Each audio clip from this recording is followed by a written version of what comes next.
নমস্কার, আমি সুকৃতি রঞ্জন বিশ্বাস। এসআরবি মুক্তি ইউটিউবের পক্ষ থেকে বিহারে এই যে এসআইআর অর্থাৎ স্পেশাল ইন্টেনসিভ রিভিশন বা ভোটার তালিকায় যে বিশেষ নিবিড় পর্যবেক্ষণ শুরু হয়েছে ভোটার তালিকা সংশোধনের নামে, আমি সে সম্পর্কে আজকে আপনাদের দুই চারটে কথা বলবো।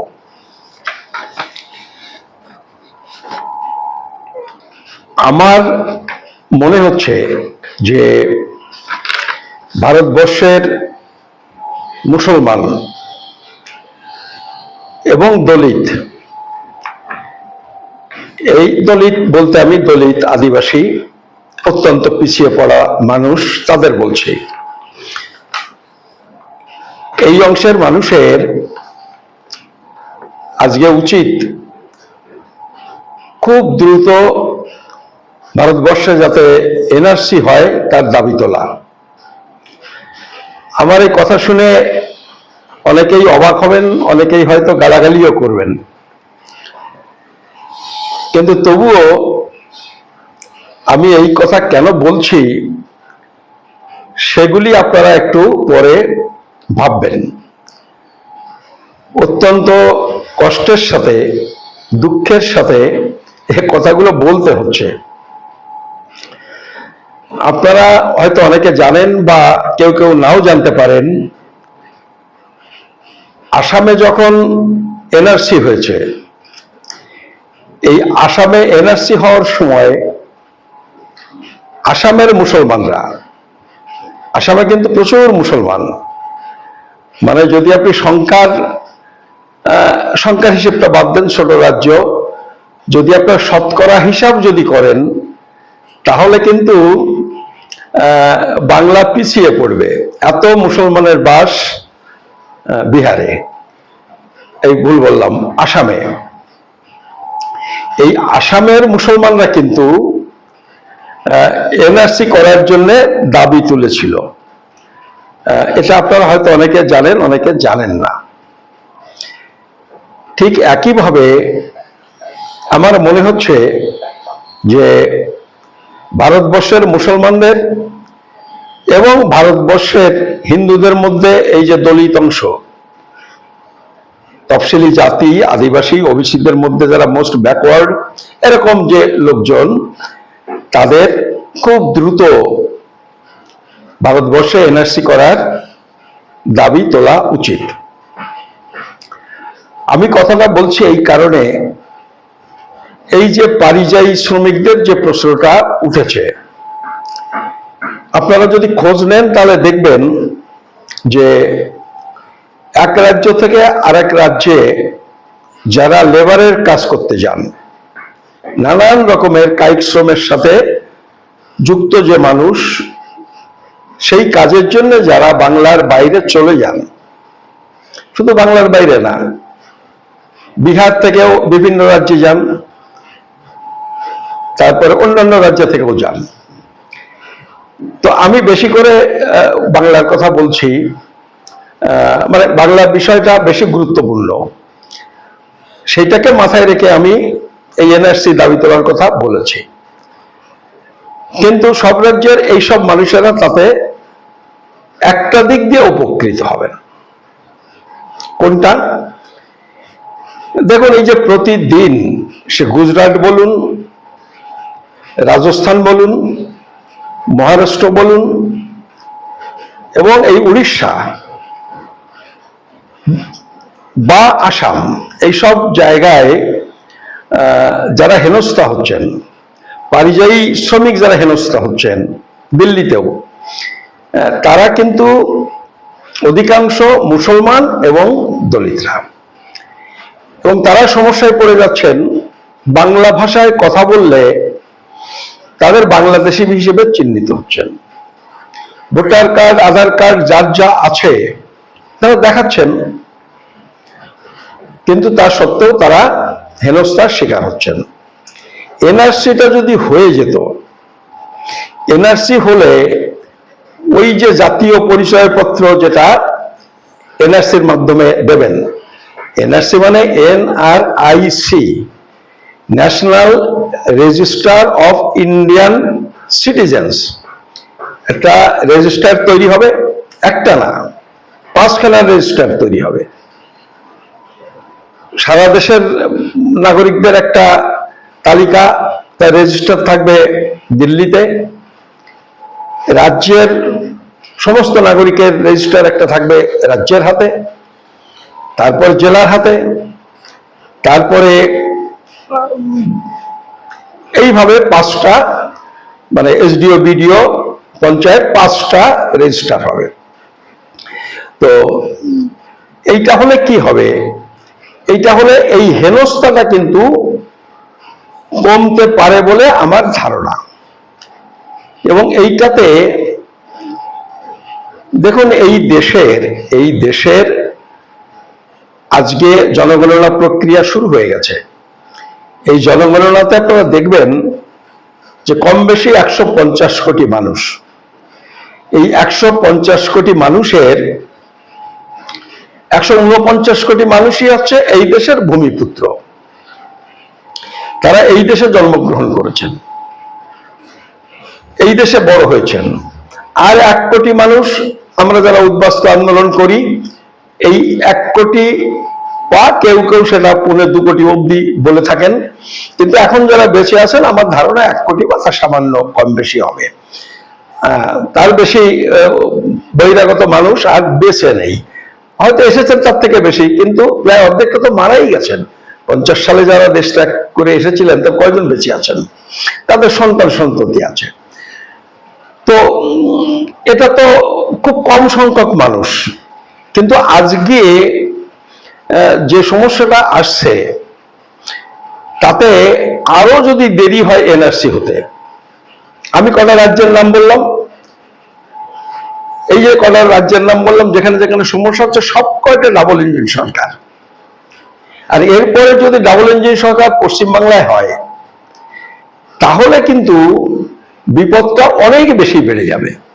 ডাবল ইঞ্জিন সরকারের সময় এই সব প্রক্রিয়া যদি হয়, তাহলে এখানকার ভূমিপুত্র যারা, আপনি উদ্বাস্তুদের কথা বাদ দিন, তারা তো এমনি বাইরের লোক, তারা তো বিপদে পড়বেনই, এখানকার ভূমিপুত্ররাও বেশি করে, মানে অনেক মানুষ কিন্তু বিপদে পড়ে যাবেন। এবং সেই মানুষগুলি হবেন বেশিরভাগটা মুসলমান এবং এই দলিতরা। কারণ বিজেপি জানে, বিজেপির যে একটা লম্বা দৌড়ের রাজনীতি তারা করতে চায়, তার কিন্তু মূল জায়গাটা হলো তারা মুসলমান এবং এই দলিত বর্গের মানুষকেই পছন্দ করে না। এবং এইটা যে পছন্দ করে না, এইটা দিন যত যাবে এই দুই অংশের মানুষ কিন্তু পরিষ্কার বুঝে যাবেন যে এরা বিজেপির তাদের বন্ধু নয় এবং তারা বিজেপির সঙ্গে থাকবে না, এটা বিজেপি বোঝে। সেই জন্যে এখন বিভ্রান্ত করে ভুল বুঝিয়ে কিছু মানুষের ভোট পান, কিন্তু এইটা তো বেশি দিন চলবে না। ফলে তারা এই দুই অংশের মানুষকে কিন্তু বেনাগরিক করা, ভোটার তালিকা থেকে নাম বাদ দেওয়া, এই প্রক্রিয়াটা করবে। এখনো নানান রকম আড়াল আবডাল করতে হচ্ছে। দিন যত যাবে এই আড়াল আবডাল যেটা করছে, এই যে পর্দা যেটা ব্যবহার করছে, এইগুলো তারা আর করবে না। সেই জন্য আমি বলছি যে দিন যত যাচ্ছে, যারা বোঝেন তারা নিশ্চয়ই জানেন, দিন যত যাচ্ছে তত এই রাষ্ট্রযন্ত্রের, এই গোটা রাষ্ট্রযন্ত্রের উপর বিজেপির কন্ট্রোল বাড়ছে। আপনি যদি সেনাবাহিনী বলেন, দেখবেন সেটাকেও কমিউনালাইজ করছে, হিন্দু হিন্দু ব্যাপারটা এইটা ক্রমেই বেশি বেশি হচ্ছে। তারপরে এখানকার প্রশাসন যেখানে যেখানে প্রয়োজন সেই জায়গাতে আরএসএস এর লোক বসে দিচ্ছেন, রাজনীতিটাও কমিউনালাইজেশন হচ্ছে। সব মিলিয়ে তাদের কবজাটা কিন্তু দিন যত যাচ্ছে তত বাড়ছে। এবং আরো 10 বছর পরে গিয়ে যদি এনআরসি হয়, তখন কিন্তু তারা তাদের একেবারে খেয়াল খুশি মতো এটা করতে পারবে। এটা হচ্ছে একটা জিনিস। মানে এটা আমি বলছি আপনাদের একটু মাথায় রাখুন। দেখুন কালকে আমি দুটো কাগজ দিয়েছি, আনন্দবাজার আর বর্তমান দেখলাম। সেখানে এই যে আনন্দবাজারটা এখানে আছে, সেখানে দেখছি নির্বাচন কমিশন বলছেন যে মুখ্য নির্বাচন কমিশনার বলছেন এটা নতুন নির্বাচন কমিশন, এটা নতুন নির্বাচন কমিশন। তার মানেটা কি? বিরোধীদের কথা শুনছেন না, একতরফা কাজ করছেন। এটা আজকে না, অনেকদিন থেকে শুরু হয়েছে, হ্যাঁ, ক্রমেই বাড়ছে সেটা। আর এখন একদম সরাসরি বলছে এটা নতুন নির্বাচন কমিশন। দেখুন, আপনি যদি পার্শ্ববর্তী বাংলাদেশের কথা যদি একটু ভাবেন, পার্শ্ববর্তী বাংলাদেশে এই যে আজকে হাসিনা পালিয়ে গেছেন, ইউনূস এসছেন, যা যা এই যে ব্যাপারটা ঘটলো, এর কিন্তু শুরু কিন্তু ওই নির্বাচন কমিশন। নির্বাচন মানে কি করে নির্বাচন কমিশনটাকে কবজা করা যায়। বিএনপি বারবার আওয়ামী লীগকে বলেছে যে নিরপেক্ষ নির্বাচন কমিশন দরকার, এবং তার জন্য তারা বলেছে ওই সরকার ভেঙে দিয়ে নির্বাচন কমিশনের হাতে ছেড়ে দেওয়া, এসব নানা রকম বলেছে। তারা আরেকটু আগের ধাপ, এবং সেইখান থেকে কিন্তু ওই নির্বাচন হয়েছে, তারা বিএনপি দুবার বয়কট করেছে, করতে করতে আজকের এই অবস্থাতে দাঁড়িয়েছে। সেই প্রক্রিয়াটা কিন্তু এখানেও শুরু হয়েছে। দেখুন, নির্বাচন কমিশন নিয়ে আজকে যে ধরনের অভিযোগ, আমি বলছি না যে এই অভিযোগ 100% সঠিক বা কতটা বেঠিক কতটা সঠিক, আমি এটা বলছি না, কিন্তু যে অভিযোগগুলো আজকে আসছে সেই অভিযোগগুলো কিন্তু এর আগে কংগ্রেস আমলে কিন্তু এইভাবে আসেনি, এইভাবে আসেনি। মানে নির্বাচন কমিশন, আপনি দেখেছেন নির্বাচন কমিশন তৈরি করার ক্ষেত্রেও তারা পার্টির কবজাটা, পার্টির মতামত মতো যাতে নির্বাচন কমিশনটা তৈরি হয় তার ব্যবস্থা করে নিয়েছে, এবং তারপরে এই খেলাগুলো শুরু হয়েছে, এবং এই খেলাগুলো যত দিন যাবে তত বাড়বে। আজকে বিহারের কথা বলা হচ্ছে যে 2 কোটি ভোটার বাদ যেতে পারে। আমি 2 দিন কি 3 দিন আগে একটা চ্যানেল আমার একটা সাক্ষাৎকার নিয়েছিল, আমি সেখানে বলেছিলাম যে নির্বাচন কমিশন এই যে প্রক্রিয়া নিয়েছে বিহারে, আমি বলেছিলাম এটা আলটিমেটলি অশ্বডিম্ব প্রসব করবে। মানে আমি বলতে চেয়েছিলাম যে ভোটার তালিকা সংশোধন করে সাধারণভাবে যত মানুষ, যত ভোটার বাদ পড়েন নানা কারণে, সব মিলিয়ে যত ভোটার বাদ পড়েন, এবার হয়তো মোটামুটি তাই হবে, সামান্য বেশি কম হতে পারে, খুব বেশি যে কিছু হবে এইটা আমি অন্তত 2 দিন আগে সেই সাক্ষাৎকারে বলেছিলাম এরকম হবে না। কিন্তু আজকের কাগজটা পড়ে মনে হচ্ছে যে, কারণ আমাদের কাছে তো ইনফরমেশন কম, বিভিন্ন পলিটিক্যাল পার্টিগুলো তারা বুঝতে পারছেন বিপদের জায়গাটা, কি কি প্রক্রিয়া তারা অংশগ্রহণ করছেন। যেমন আমি দেখলাম নোটিফিকেশনে বলছে নির্বাচন কমিশন যে 11টা কাগজে একটা কাগজ থাকলে হবে। বিরোধীরা অভিযোগ করছে যে আসলে কিন্তু সেইটা কার্যকরী করা হচ্ছে না, সেখানে মূলত ওই জন্মের সার্টিফিকেট না হলে মানা হচ্ছে না, এবং এই জন্মের সার্টিফিকেট না হলে মানা হবে না, এইটার মানে হচ্ছে এই সমাজে, মানে বিহারের কথা যদি ভাবেন, বিহারে মুসলমানরা অনেক পিছিয়ে, গরিব, নিরক্ষর, আর দলিতরাও তাই। ফলে এই 2 অংশের মানুষই কিন্তু সেখানে বেশি বাদ পড়ে যাবেন, এটা বোঝা যাচ্ছে। এবং এইটা হওয়ার মানে হচ্ছে, ধরুন এই যে মাল যাদের বলে সিপিআইএম এর লিবারেশন, তারা কিন্তু মূলত দলিতদের ভোটটাই বেশি পান, এবং আরজেডি কংগ্রেসও সেখানকার একটা হিসেবে তারা দেখেছেন যে এরাই বেশি ক্ষতিগ্রস্ত হবেন। তো সেটা 2 কোটি না হতে পারে, কিন্তু একটা 2 কোটি মানে হচ্ছে গোটা, মানে যত ভোটার তার 25%-এরও বেশি, 2 কোটি। 2 কোটি না হোক, এই সংখ্যাটা যদি 30 থেকে 50 লক্ষ ভোটারও যদি বাদ যান, 30 থেকে 50 লক্ষ মাত্র যদি বাদ যান, তাহলে ব্যাপারটা কি দাঁড়াবে বলুন? 30 লক্ষ ভোটার যদি বাদ যান, তার মানে এক একটা বিধানসভা পিছু 1000, 1200, 1300 করে ভোটার বাদ যাবেন। আর 50 লক্ষ হলে তো সেটা 1500, 1700, 1800 করে ভোটার এক একটা গড়পড়তা এক একটা কেন্দ্রে বাদ যাবেন। ওয়েস্ট বেঙ্গল এই বিহারের ভোটে লক্ষ্য করে দেখবেন, পরিসংখ্যান নিলে 50-60টা অন্তত কেন্দ্র যেখানে হার জিত মীমাংসা হয় ওই 1000 থেকে 2000 ভোটের মধ্যে হতে পারে। এবার আরো বেশি কিন কন্টেস্ট হতে পারে, আরো বেশি তীক্ষ্ণ প্রতিদ্বন্দ্বিতা হতে পারে। ফলে অবস্থাটা কি দাঁড়াবে, যে কারণে আজকে বিরোধীরা আশঙ্কা করছেন এরকম একটা বিষয় সেখানে তৈরি হয়ে গেছে। আর এইটা তাদের পক্ষে করা সম্ভব হচ্ছে কারণ সেখানে ডাবল ইঞ্জিন সরকার, কেন্দ্রে বিজেপি আছে, আর বিহারেও বিজেপি আর নীতিশ কুমারের যৌথ সরকার আছে। ফলে তারা এটা যেভাবে করতে পারবেন, পশ্চিমবঙ্গে করতে গেলে যেহেতু এখানে ক্ষমতায় তারা নেই, অতটা কারচুপি, অতটা এক পেশে কাজ কিন্তু করতে পারবে না। আর আমাদের বা ভারতবাসীর কিন্তু অভিজ্ঞতা আছে, বিশেষ করে আসামের লোকে বুঝবেন। ওই এনআরসির জন্য কাগজপত্র জমা দিয়েছে, যে কাগজপত্র জমা দিয়েছে, কি কি কাগজ দিলাম সেগুলো তো কেউ রেকর্ড রাখে না। কাগজপত্র জমা দিয়ে দিলাম, তার জন্য সব থেকে ইম্পর্টেন্ট কাগজ যেটা, সেইটা অফিসিয়াল লোকজন ভেতর থেকে সেই কাগজটা টেনে বের করে ছিঁড়ে ফেলে দিল। ফলে যখন স্ক্রুটিনি হলো তখন বাদ পড়ে গেল। এরকম বহু ক্ষেত্রে, আসামের ক্ষেত্রে এটা হয়েছে। এবং ডাবল ইঞ্জিন সরকার হলে তারা এটা করবে, তারা এই অনৈতিক কাজ করতে তাদের একটুও বাধবে না।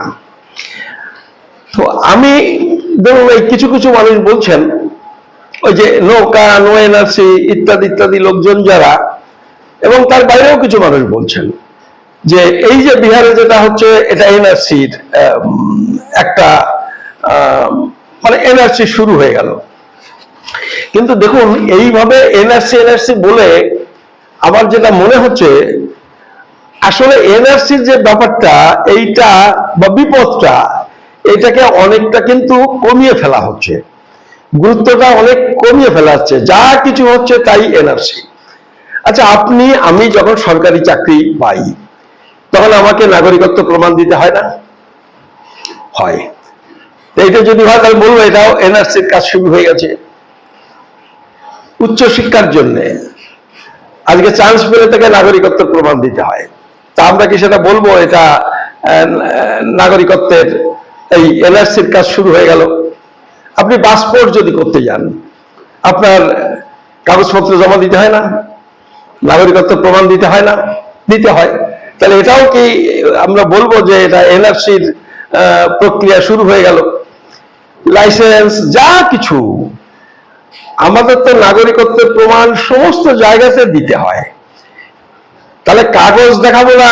ধরুন চাকরির জন্য যখন তখন যদি বলি কাগজ দেখাবো না, আছে না একদল বলছে কাগজ দেখাবো না, মানে এইগুলো আসলে কি হচ্ছে, এনআরসির যে একটা গুরুত্বপূর্ণ বিষয়, এইটাকে এইভাবে কিন্তু অনেকটা হালকা করে দেওয়া হচ্ছে। যা হচ্ছে তাই এনআরসি হচ্ছে, এইভাবে বলা হচ্ছে। কিন্তু এনআরসি ব্যাপারটা কি? দেখেন, এটা তো এনআরসি ব্যাপারটা পরিষ্কার বলে দিয়েছে, এটা নতুন কিছু না। নাগরিকত্ব আইনে আলাদা করে বলে দিয়েছে এনআরসি কি কিভাবে হবে। এনআরসি হতে গেলে এটা তো ইলেকশন কমিশনের বিষয়। ইলেকশন কমিশনের কিন্তু এই কে নাগরিক না, এইটা বাছাই করার ক্ষমতা নেই। মানে এইটা সংজ্ঞা দেওয়া বা এইটার জন্য নিয়ম তৈরি করা, এইগুলো কিন্তু নেই। নির্বাচন কমিশন হচ্ছে যে নাগরিক তার নামটা থাকবে, নির্বাচন কমিশন দেখবে যে সে নাগরিক কিনা, তারা এইটা দেখবে, তাদের কাছে এইটুকু। এবং সেখানে ওই যে নিয়ম কানুন গুলো আছে, ওই যে 11টা কাগজ যেটা বলছে যে কি হলে সে নাগরিক বলে প্রমাণ হবে, এটা নির্বাচন কমিশন ঠিক করতে পারে না, করেওনি। নির্বাচন কমিশন ঘোষণা করেছে, সার্কুলেট করেছে, কিন্তু এই 11টা ডকুমেন্টের বিষয় কিন্তু এর আগে ওই স্বরাষ্ট্র দপ্তর নাগরিক হতে গেলে কি কি কাগজ দেখে শনাক্ত করতে হবে সেটা তারা ঠিক করেছে। এবং এই এনআরসি যদি হয়, কারণ সেক্ষেত্রে ভোটার তালিকা হচ্ছে না, সেক্ষেত্রে হচ্ছে কে কে নাগরিক তার তালিকা, এবং তারপরে নাগরিক হিসেবে একটা সার্টিফিকেট দিয়ে দেবে, মানে একটা কার্ড দিয়ে দেবে। তো দেখুন সেটা করবে কোন দপ্তর? সেই দপ্তরটাও কিন্তু আলাদা, ইলেকশন কমিশন এটা করবে না। সেটা করার জন্য দপ্তর এখানে লিখে দিয়েছে, সে দপ্তরটার নাম কি? সেই দপ্তরটার নাম হলো the registrar general of citizen registration. আলাদা দপ্তর, স্বরাষ্ট্র দপ্তরের অধীনে, এবং সেই দপ্তরটার কর্তা হচ্ছে এই দপ্তর নোটিফিকেশন করবে। এখানে পরিষ্কার বলছে, the central government may by an order issued in this regard decided date by which the population register will be prepared by collecting information relating to all persons. এটা বলে দিয়েছে এনপিআরটা হবে, এনপিআর থেকে স্ক্রুটিনি করে এনআরসি হবে, এবং এই scrutiny করার কি পদ্ধতি সেটাও এখানে একটা একটা করে পর পর বলে দিয়েছে। এই পদ্ধতিতে আপিল করা যাবে, রিজেক্ট হলে আবার আপিল করা যাবে, কার কাছে করতে হবে, কতদিনের মধ্যে নোটিশ দিতে হবে, কতদিনের মধ্যে আপনাকে হাজির, ইত্যাদি ইত্যাদি সব বলে দেওয়া আছে। এই সবগুলো কিন্তু এনআরসির ব্যাপার, বলে দেবে এনআরসি এই সময় থেকে এই সময় হবে। তারপরে এখানে দেখেন বলেছে কি কি থাকবে এনআরসিতে। আপনাকে ওই রেজিস্টারে নাম থাকবে, বাবার নাম থাকবে, মায়ের নাম থাকবে, সেক্স থাকবে, ডেট অফ বার্থ থাকবে, প্লেস অফ বার্থ থাকবে, রেসিডেন্সিয়াল অ্যাড্রেস প্রেজেন্ট এবং পার্মানেন্ট থাকবে, ম্যারিটাল স্ট্যাটাস থাকবে, বিয়ে হয়েছে কি বিয়ে হয়নি, ভিজিবল ডিস্টিংগুইশিং মার্ক থাকবে একটা, ওই কাটা ছাড়া আঁচিল এর দাগ যেখানে দেখা যায়, date of registration of citizen থাকবে, সিরিয়াল নাম্বার অফ রেজিস্ট্রেশন থাকবে, এবং তারপরে ওই ন্যাশনাল আইডেন্টিটি কার্ড থাকবে, তার একটা নাম্বার থাকবে। তো এগুলোকে ইলেকশন কমিশন কি এত সব ডাটা তার ওই ভোটার তালিকায় পাবেন? আপনি পাবেন না। ফলে এইটা এইভাবে না, এগুলো হচ্ছে, এবং যখন এনআরসি হবে তখন তার আগে এনপিআর আবার বাড়ি বাড়ি গিয়ে করবে। এই ভোটার তালিকা ধরে এটা হবে তা নয়, তবে এটা ঠিক চাকরির জন্য যেমন একটা বাছাই হয় যে নাগরিকদের আমি চাকরি দিচ্ছি কিনা, আবার ভোটার সময়ও যেহেতু 326 দ্বারা সংবিধানে আছে, নির্বাচন কমিশন এটা দেখতে পারে যে বিদেশিরা কেউ এর মধ্যে ঢুকে পড়েছেন কিনা, যারা নাগরিক নন, বা অন্যান্য মারা গেছেন নাম আছে কিনা, 2 জায়গায় নাম আছে কিনা, ইত্যাদি ইত্যাদি নানান রকম বিষয় থাকতে পারে। ফলে এইগুলো আমি বলছি যে মানে নাগরিকত্ব নিয়ে বিষয়টা হচ্ছে, কিন্তু এই এনআরসি করা আমি জানি না এটা বুঝে করছেন না না বুঝে করছেন, এইসব বিষয়গুলো কিন্তু থাকছে।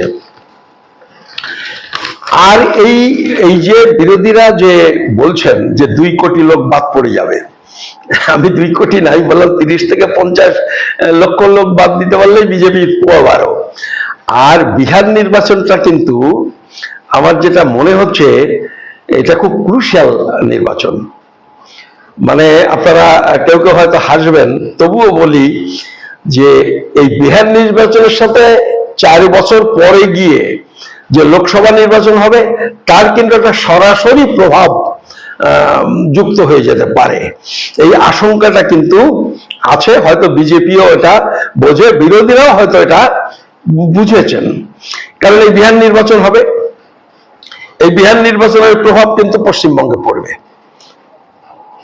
বিহারে যদি বিজেপি সুবিধা করতে না পারে, ওয়েস্ট বেঙ্গলে দেখবেন তার কি হাল হয়।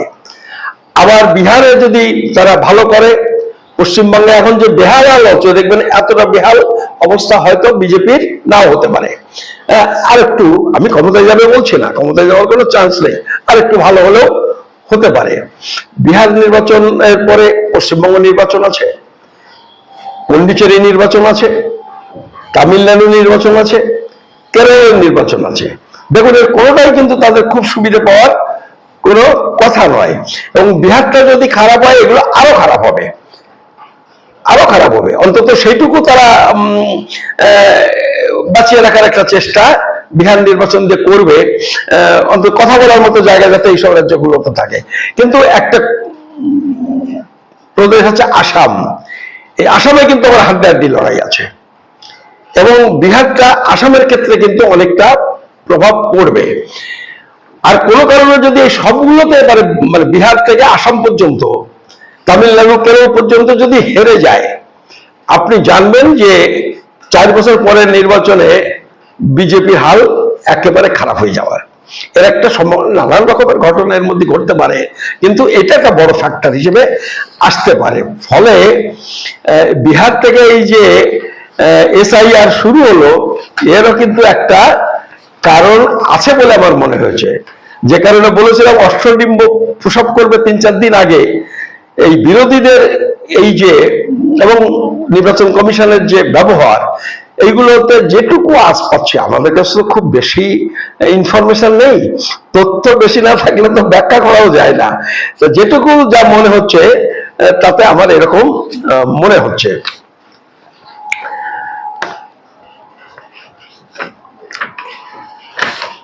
আজকে বিহারে যে এই যে নিবিড় প্রক্রিয়া যেটা শুরু হয়েছে, এই নিবিড় প্রক্রিয়া অনেকে প্রশ্ন করছেন কি ওয়েস্ট বেঙ্গলে কি এটা হবে? দেখুন এই নিবিড় প্রক্রিয়া আমার যেটা ধারণা যে ঠিক একই পদ্ধতিতে সামান্য এদিক ওদিক হতে পারে, প্রত্যেকটা রাজ্যে কিন্তু নির্বাচন কমিশন করার চেষ্টা করবে, যদি এর মধ্যে কোনো বড় রকমের কোনো কিছু একটা না ঘটে এটা করবে। মানে আমি আপনাদের বলতে পারি, ধরুন এই যে আসামে যখন NRC হলো, আসামে NRCর সময় কিন্তু ওই যে 71-এর আগে কারা মানে কি কি ডকুমেন্ট দিলে প্রমাণ হবে যে 71-এর আগে থাকতে কোনো মানুষ আসামে বসবাস করছেন, মানে 71-এর আগে থেকে বসবাস করলে তিনি ভারতের নাগরিক। আসামে যে নিয়মটা আছে 6A ধারা নাগরিকত্ব আইনের, তো এই যে তখন 14টা ডকুমেন্ট, আপনারা জানেন সুপ্রিম কোর্ট একটার পর একটা 3-4টে পর রায় দিল, তাতে 14টা ডকুমেন্ট নির্দিষ্ট করে দিয়েছে যে এই 14টা তার একটা থাকলে প্রমাণ হবে তিনি 71-এর আগে আসামে বসবাস করছেন এবং তিনি নাগরিক বলে বিবেচিত হবেন। পরবর্তীকালে K-19-এ কিন্তু দেখেন যে 14 আগে থেকে বসবাস করে তার কি কি প্রমাণপত্র লাগবে, ওই যে 14টা সুপ্রিম কোর্ট বলেছিল ওই তারই নিরিখে কিন্তু এই 20টা হয়েছে, সেটাকে আর একটু এদিক ওদিক করে একটা দুটো বাড়িয়ে কমিয়ে এই ব্যাপারটা হয়েছে, বাড়িয়েই হয়েছে 20টা হয়েছে। আর এই তারপরেই ভিত্তি করে কিন্তু এই নির্বাচন কমিশন কিন্তু 11টা কাগজের কথা বলছে, যদিও এর আগেও 1989-এ একটা গেজেট নোটিফিকেশনে ওই জন্মের সার্টিফিকেটের বিকল্প কি কি কাগজ গৃহীত হবে সেই মর্মে একটা তালিকা করে দিয়েছিল। আবার ওইখানে যেটা নাগরিকত্বের প্রশ্নে যেটা গৃহীত হয়, আবার আপনি পাসপোর্টের জন্যও আছে যে ওই ভেরিফিকেশন করতে আসলে কি কি কাগজের ভিত্তিতে ডিআইবি বুঝবেন যে ইনি নাগরিক, ওই মোটামুটি একই কাগজ। এই ইলেকশনের ক্ষেত্রেও কিন্তু তাই হবে, মোটামুটি একই হবে। তো ধরুন 2003-এ মানে এই ভোটার তালিকা রিভিশনটা তো একই সময় হয় না, এই যে একটু আগে নির্বাচন বলে বিহারে আগে হয়ে গেল, হয়তো 6 মাস পরে আমাদের ওয়েস্ট বেঙ্গলে হবে, এরকম বিভিন্ন রাজ্যে 1-2 বছর এদিক ওদিক আছে। ফলে ওখানে 2003 বেশ ধরলো যে 2003-এর ভোটার তালিকায় নাম থাকলে সে নাগরিক, সেটা বেশ করে এই রিভিশনটা হচ্ছে। আমাদের এখানে হয়তো 2001-এ এটা রিভিশন হয়েছিল ওয়েস্ট বেঙ্গলে, এখানে হয়তো 2001টাকে ধরবে। এবং আমার যেটা মনে হচ্ছে এইটা নিয়ে একটা নেশন ওয়াইড মানে আমাদের দেশ জুড়ে একটা কাট অফ ডেট তৈরি হয়ে যেতে পারে। মানে যেটা ওই ওখানে 71 আছে, দেখা গেল যে নাগরিকত্বেরই একটা ভিত্তিবর্ষ করে দিল যে এই 2000 বা 2003 কি 2001, যে এই সময় ভোটার তালিকায় যারা আছে তাদের আর কাগজ লাগবে না। কারণ এই কাগজের ব্যাপারটা তো একটা বড় ব্যাপার হচ্ছে, বিশেষ করে 150 কোটির মধ্যে 149 কোটি লোকই এদেশের। মানে এটা তো কোনো ভুল নেই, সে কাগজ দেখাতে পারুক আর না পারুক, যে এখানকার 150 কোটি লোক হলে তার 148 বা 149 কোটি লোক যে এই দেশেরই ভূমিপুত্র, এইটাতে তো কোনো সন্দেহ কিছু নেই। কাগজপত্র দেখাতে পারলো না বলে বিজেপি যেটা ভাবছে যে কিছু মুসলমান কিছু দলিতদের বাদ রাখতে পারলে তার নির্বাচনের সুবিধা, এগুলো তো চক্রান্ত। কিন্তু আসলে তো এরা দেশেরই নাগরিক। ফলে এইসব ব্যাপারগুলো যতটা মিনিমাইজ করা যায়, দেখেন the registration of death and the registration of birth and death act 1950 1950 সালে এই জন্ম মৃত্যু নিবন্ধীকরণ আইন হলো। তার মানে আইন যখন হয়ে গেল তারপর থেকে বার্থ সার্টিফিকেট না হলে আর অল্টারনেটিভ কাগজ গ্রহণ করার কথা নয়। কিন্তু 89 সালে এসে 69 আমি কি ভুল বললাম? দি registration of death and birth act 1969, 50 না 1969, তাহলে 69 সালে জন্ম মৃত্যু সংক্রান্ত আইন তৈরি হলো। তাতে বলা হলো যে জন্মের সার্টিফিকেটটাই নাগরিকত্বের প্রমাণ, জন্মসূত্রে নাগরিকত্বের প্রমাণ। কিন্তু 89 সালে এসে এইটাকে একটা রিভাইজ করা হলো। হিসেব করে দেখা গেল তাহলে দেশের 90% লোকই বাদ পড়ে যাবে, বেনাগরিক হয়ে যাবে। ফলে তারা কি করলেন, যেটা বাস্তবসম্মত নয় সেটা করলেন 79 সাল। এবার 79 সালটা করার পরেও যখন বললো 79 সালের পরে আর বার্থ সার্টিফিকেট ছাড়া গ্রহণ করা হবে না জন্মসূত্রে নাগরিকত্ব দলিল হিসেবে, 89 সালেরটাও দেখলো যে তাতেও অর্ধেক লোক বাদ পড়ে যায়। তারপরে ঠক বাঁচতে গা উজাড় হয়ে যায়। ফলে গভর্নমেন্ট কি করলো, এটা বাস্তবসম্মত নয়, তারা আবার পেছলো। 2016-17 সালে এসে একটা নির্দেশ দিয়ে বলল যে না, 89 সালেরও পরে জন্মের সার্টিফিকেট না থাকলেও বিকল্প ওই 10-11টা সার্টিফিকেট তার একটা দিলে তাকে জন্মসূত্রে নাগরিক হিসেবে মানা হবে।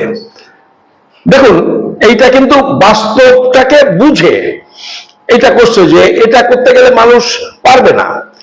তারপরে আলটিমেটলি এই 2023 সালে, মানে 2 বছর আগে, 2 বছর হয়নি, আবার নতুন আইন হলো।